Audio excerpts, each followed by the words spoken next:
Hello and good morning all of you. Daily news के परिवार में एक बार फिर से आप सभी का स्वागत है। जैसा कि आपको पता होगा कि हर सुबह हम आपके लिए 10 महत्वपूर्ण करंट अफेयर लेकर आते हैं। तो चलिए देखते हैं आज के महत्वपूर्ण करंट अफेयर का। आज डेट है 3 सितंबर 2020 और आज का पहला प्रश्न, विश्व नारियल दिवस हर साल कब मनाया जाता है? 4 ऑप्शन दिए गए हैं। सही जवाब हो जाएगा ऑप्शन बी, यानी 2 सितंबर को विश्व नारियल दिवस मनाया जाता है। नारियल जो है एक बहुमुखी फूड्स है। इसका इस्तेमाल आप स्किन के लिए और अपने बालों के लिए भी किया जाता है। इसका इस्तेमाल, इसकी उपयोगिता काफ़ी ज़्यादा है। तो इसकी उपयोगिता को समझाने के लिए और इसे नारियल का कृषि और उत्पादकता को बढ़ावा देने के लिए इसे 2 सितंबर को मनाया जाता है। यह ब्लड शुगर का जो लेवल होता है उसको मेंटेन करने में लिए भी काफ़ी असरदार होता है। नारियल पानी जो होता है, या गर्मियों के दिनों में देखते होंगे नारियल पानी पिया जाता है लू से बचने के लिए, और इसमें मिनरल भी होते हैं जो शरीर के लिए काफ़ी अच्छा होता है। इसमें मैग्नीज की मात्रा ज़्यादा होती है, लेकिन इसमें कार्बोहाइड्रेट और प्रोटीन भी पाया जाता है जो हड्डियों के लिए काफ़ी अच्छा रहता है। तो आपको इस क्वेश्चन से जानकारी क्या मिला कि 2 सितंबर को नारियल दिवस भी मनाया जाता है और नारियल के बारे में भी आपको कुछ जानकारी मिल गया। चलिए आगे चलते हैं आज के अगले क्वेश्चन की तरफ। आज का हमारा दूसरा क्वेश्चन, पिछले 7 वर्षों में ग्रैंड स्लैम एकल स्पर्धा के दूसरे दौर में प्रवेश करने वाले पहले भारतीय कौन बन गए हैं? और आपका सही जवाब हो जाएगा ऑप्शन बी, यानी सुमीत नागल पहले भारतीय बन गए जो 7 वर्षों में एकल स्पर्धा जो हो रहा है इसमें दूसरा दौर में ये पहुंचने वाले हैं। 2013 में इसके पहले हुआ था और ये 7 साल बाद 2020 में हो रहा है। यह 23 वर्षीय हैं सुमीत नागल।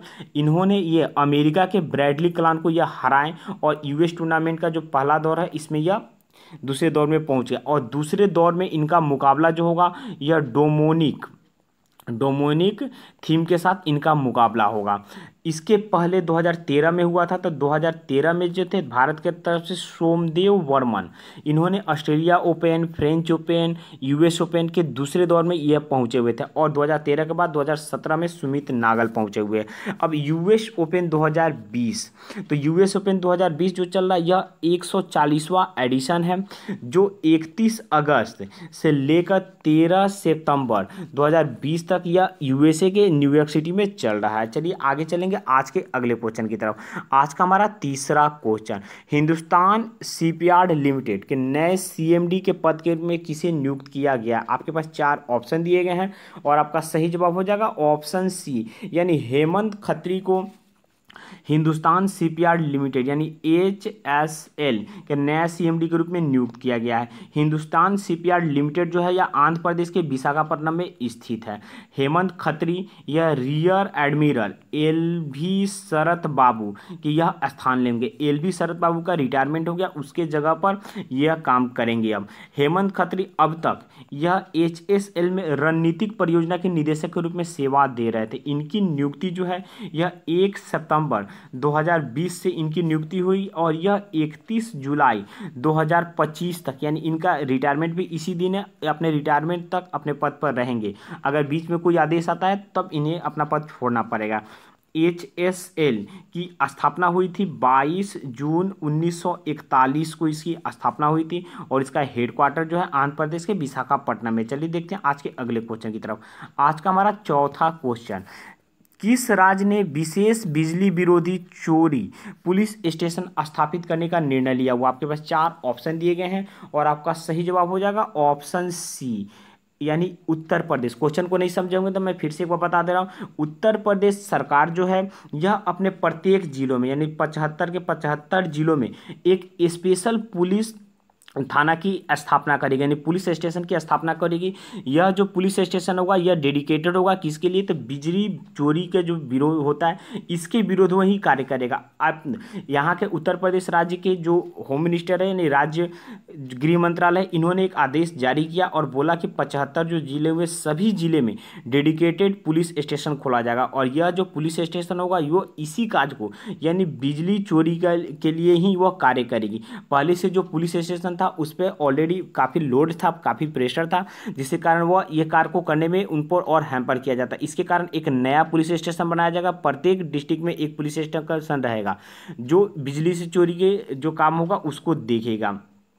यह उत्तर प्रदेश की सरकार ने इसे निर्णय लिया हुआ। इस वर्ष यानी 2020 में उत्तर प्रदेश में 20,401 केस दर्ज हुए हैं बिजली चोरी के मामले में, और इनसे 2.75 करोड़ रुपया वसूला गया हुआ है, मतलब फाइन के रूप में इनसे लिया गया था। इसके लिए सरकार ने इस समस्या का समाधान के लिए, क्योंकि उत्तर प्रदेश में बार बार ये सुनने को मिलता है बिजली चोरी, तो इस समस्या के समाधान के लिए एक पुलिस स्टेशन ही बना रही है। अब यह उत्तर प्रदेश कर रही है, तो उत्तर प्रदेश की राजधानी लखनऊ सीएम योगी आदित्यनाथ और गवर्नर आनंदीबेन पटेल है। चलिए आगे चलते हैं आज के अगले क्वेश्चन की तरफ। आज का 5वां क्वेश्चन, अगस्त 2020 के महीने के लिए जीएसटी राजस्व संग्रह कितना हुआ? आपके पास 4 ऑप्शन दिए गए हैं और आपका सही जवाब हो जाएगा ऑप्शन ए, यानी 86,449, 86,449 करोड़। यह अगस्त 2020 का जीएसटी है। आपको बता दें कि इसमें जीएसटी जो होता है इसमें 2 होगा, एक सीजीएसटी हो जाएगा और एक एसजीएसटी होगा, जिसमें सीजीएसटी हो जाएगा 34,122 और एसजीएसटी हो जाएगा 35,714। और यह जो अगस्त मास का है, यह जुलाई मास का जो था, यानी जुलाई मास में जो जीएसटी कैलकुलेशन होता है उसका 88% है। अब आपको ये पता होगा कि जुलाई मंथ में कितना हुआ है, तो जुलाई मंथ में हुआ था 87,422, यानी 87,422 करोड़ था, और इस समय घट के 86,000 हो गया, यानी 88% ही रह गया। अब जीएसटी का मतलब होता है गुड एंड सर्विस टैक्स। यह भारत में 1 जुलाई 2017 से लागू किया गया था। यह एक इनडायरेक्ट टेस्ट है। जीएसटी जो है यह 5 स्लैब में बांटा हुआ है, 0% जीएसटी, 5% जीएसटी, 12% जीएसटी, 18% जीएसटी और सबसे हाई 28% जीएसटी। लेकिन अभी भी कुछ ऐसे प्रोडक्ट हैं जिस पे जीएसटी नहीं लगता। वो प्रोडक्ट क्या है, तो जैसे पेट्रोलियम प्रोडक्ट्स हैं, पेट्रोलियम प्रोडक्ट पर जीएसटी नहीं लगता है, इलेक्ट्रिसिटी पर जीएसटी नहीं लगता है, अल्कोहलिक पर जीएसटी नहीं लगता। अब बोलेंगे तो इस पर जीएसटी नहीं लगता, तो इसमें कैसे हुआ, तो यह जिस राज्य के है राज्य सरकार इस पर टैक्स लगाती है अपने हिसाब से, यानी सब राज्य में अलग अलग टैक्स हो सकता है, यानी अलग अलग राज्य में इसका दाम अलग अलग हो सकता है। आगे चलेंगे अगले क्वेश्चन के लिए। ग्लोबल इनोवेशन इंडेक्स 2020 में भारत को कौन सा स्थान पर रखा गया, यानी भारत को कौन स्थान प्राप्त हुआ? आपके पास 4 ऑप्शन दिए गए हैं और आपका सही जवाब होगा ऑप्शन बी, यानी ग्लोबल इनोवेशन इंडेक्स में भारत को 48वां स्थान प्राप्त हुआ। इसके पहले यानी 2019 में भारत जो था यह 52वें स्थान पे था और इस पर 48वें स्थान, यानी भारत ने 4 स्थान की छलांग लगाई हुई है। भारत पिछले 5 साल से यानी 2015 से लगातार प्रगति पर लगातार ऊपर जाता जा रहा है, यानी एक अच्छा सिंबल है, ये भारत में विकास हो रही है। कोविड-19 का सिचुएशन था, महामारी का दौर था, उसके बावजूद भी भारत ने 4 स्थान की छलांग लगाई है, तो ये एक अच्छी न्यूज़ है। चलिए आगे चलते हैं आज के अगले क्वेश्चन की तरफ। आज का हमारा 7वां क्वेश्चन, सीबीडीटी के अध्यक्ष का कार्यकाल जो है 6 महीने तक बढ़ाया गया है, और सीबीडीटी के वर्तमान अध्यक्ष कौन है, तो आपका पास सही जवाब हो जाएगा ऑप्शन बी, यानी प्रमोद चंद्र मोदी, यह सीबीडीटी के वर्तमान अध्यक्ष हैं। इनके बारे में थोड़ा हम जान लेते हैं। यह 1982 बैच के एक आईआरएस अधिकारी हैं।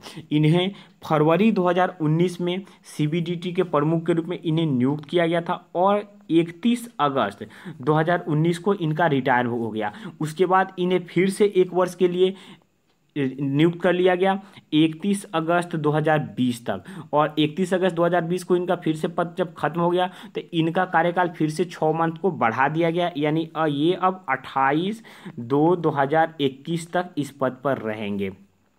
अब सीबीडीटी का क्या है, सीबीडीटी के अध्यक्ष जो होंगे यही अध्यक्षता करेंगे और इसमें मैक्सिमम 6 सदस्य होते हैं। इसकी स्थापना जो है 1924 को हुई थी और इसका हेडक्वार्टर जो है नई दिल्ली में है। अब आप ये बोलेंगे कि सीबीडीटी का कार्य क्या है, तो सीबीडीटी का कार्य है आयकर विभाग यानी इनकम टैक्स डिपार्टमेंट के लिए नीति तैयार करती है सीबीडीटी। चलिए आगे चलेंगे आज के अगले क्वेश्चन की तरफ। आज का 8वां क्वेश्चन, 1 से 15 सितंबर 2020 तक कौन सा विभाग जो है यह स्वच्छ पखवाड़ा देख रहा है, यानी मनाएगा स्वच्छ पखवाड़ा? आपके पास 4 ऑप्शन दिए गए हैं और आपका सही जवाब हो जाएगा ऑप्शन डी, यानी डिपार्टमेंट ऑफ फर्टिलाइजर, यानी उर्वरक विभाग द्वारा इसे मनाया जा रहा है। यह विभाग के अंतर्गत आने वाले जितने भी सरकारी उपक्रम हैं या जो भी अन्य संगठन है, बड़े बड़े जो संगठन है, वह सब इसमें बढ़ चढ़ के हिस्सा ले रहे हैं। कोविड-19 का सिचुएशन है, कोविड-19 का महामारी का कारण है, जिसके कारण यह और भी महत्वपूर्ण हो रहा है स्वच्छ पखवाड़ा, यानी स्वच्छता रखना है। अब यह किसके द्वारा मनाया जा रहा है? तो डिपार्टमेंट ऑफ फर्टिलाइजर, तो रसायन और उर्वरक मंत्री अभी हैं DV सदानंद गौड़ा। आगे चलेंगे आज के अगले क्वेश्चन। दोस्तों मंत्रालय से रिलेटेड वीडियो हमारे प्लेलिस्ट में दिया हुआ है, उसको काफ़ी अच्छे से आपको समझाया गया, उसको आप देखेंगे, उसका डिस्क्रिप्शन भी दिया गया हुआ है, उसका लिंक है डिस्क्रिप्शन में, उसको देखेंगे, काफ़ी अच्छे से समझाता है, काफ़ी ट्रिकली समझाएगा, उसे आप देखकर आसानी से समझ सकते हैं। 9वां क्वेश्चन, किस वर्ष तक कोल इंडिया का उत्पादन लक्ष्य जो है 1 बिलियन टन प्राप्त किया जाना है? आपके पास 4 ऑप्शन दिए गए हैं, सही जवाब हो जाएगा ऑप्शन डी, यानी 2023 से 2024। यह कोल इंडिया जो है निजी कंपनी यानी प्राइवेट कंपनी के साथ प्रतिस्पर्धा बनाए रखने के लिए कम लागत में गुणवत्तापूर्ण कोयला उत्पादन कर अपने जो उसके उपभोक्ता हैं जैसे स्टील और पावर प्लांट को समय पर आपूर्ति कर देश को कोयले के क्षेत्र में आत्मनिर्भर बनाने के लिए अग्रसर रहा है। इसके CMD PM प्रसाद ने कोयले खदान को अत्याधुनिक बनाने के लिए, अत्याधुनिक टेक्नोलॉजी से लैस करने के लिए 5200 करोड़ रुपया का निवेश पर इन्होंने मुहर लगा दी है कि अगर कोल इंडिया अत्याधुनिक लैस नहीं होगा तो यह प्रतिस्पर्धा कैसे कर सकता है निजी कंपनियों की तरह। तो अब ये कोल इंडिया के द्वारा हुआ है। तो कोल इंडिया यह कोल माइनिंग और रिफाइनिंग की एक कंपनी है, यह विश्व की में भी इसका स्थान है, विश्व में भी सारा बड़े कंपनी के रूप में इसे माना जाता है। यह एक महारत्न कंपनी है। इसकी स्थापना 1975 को हुआ था। इसका हेडक्वार्टर वेस्ट बंगाल की राजधानी कोलकाता में इसका हेडक्वार्टर है और इसके प्रेजेंट टाइम पर chairman and MD managing director है प्रमोद अग्रवाल इसके हैं। प्रमोद अग्रवाल एक IAS ऑफिसर भी हैं। चलिए देखते हैं आज के अगले क्वेश्चन की तरफ। आज का हमारा 10वां क्वेश्चन, कैबिनेट ने सिविल सेवा क्षमता निर्माण के लिए किस मिशन को मंजूरी दी हुई है? आपके पास 4 ऑप्शन दिए गए हैं और आपका सही जवाब हो जाएगा ऑप्शन डी, यानी मिशन कर्मयोगी की मंजूरी दी गई है।